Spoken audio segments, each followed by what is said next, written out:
this is a last minute, and I did reach out, and I did meet you at the Cup Day protest many years ago, and I have mentioned about my baby's death many times, but recently it's been escalated to our attack. But coming back to you wanted to hear us about Epic and how we met. So, yes, I am ADHD too, diagnosed. So, we're jumping. There's a lot to this is why I haven't finished everything, because there's 30 years to get through. At the moment, if I don't make it like Sally Alcott or Brandy Vaughan, then I want to get out as much as possible, I guess, because too many other people and parents and grandparents and other family members that are not even the ones accused are the ones that continue to suffer. Like my really, really close friends that I've met since these tragedies over the decades, and their grandchildren continue to be used as collateral damage against this shaken baby syndrome theory that too many people continue my children, my grandchildren, and too many people continue to suffer from it. So that's what led me to Epic. Let's start there, because in Epic you fell in love. So what I get from Sam is you were 19 years old, you came home, and your baby was being resuscitated by the ambulance or by your partner?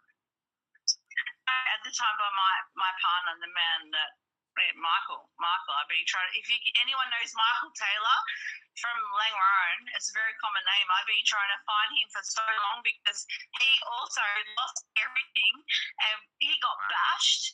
They tried to blame it on him at the time. They bashed him.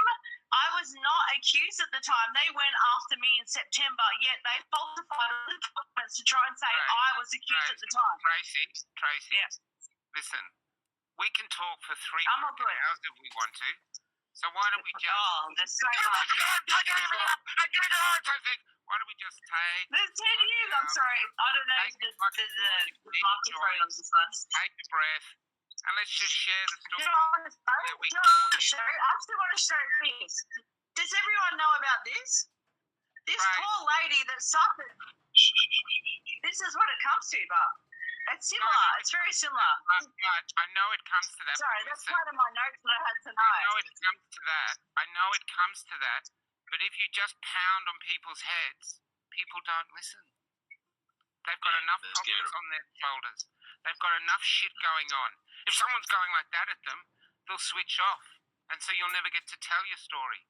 Whereby tomorrow you could have had 5, 6, 7,000 people seeing your story. By the end of the week, maybe 10,000.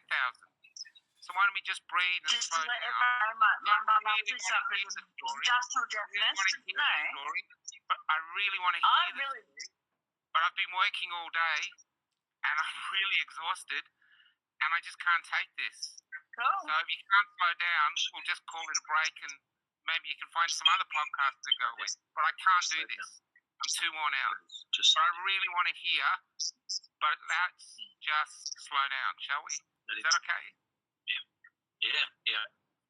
Just oh, good. So what's it like to come home as a 19-year-old to such a horror thing? How do you go from that to being accused? I don't understand it. Is there no empathy from the police or the ambulance when that happens? He's asking me this question? Yeah, I'm Tracy, yeah. Yeah. What's it like? Because it must be brutal. I'm grateful that now I'm a medicinal cannabis patient. You just asked me to slow down. You can't ask me to slow down and then ask me that question, because those are literally an oxymoron. You can't ask me to slow down and then ask me that question, Michael. I feel I'm doing more damage than good. Okay. I'm going to take a break tonight. Good luck. It's very nice to meet you. I wish you the best. Thank you too. Take care. Good night. Good night.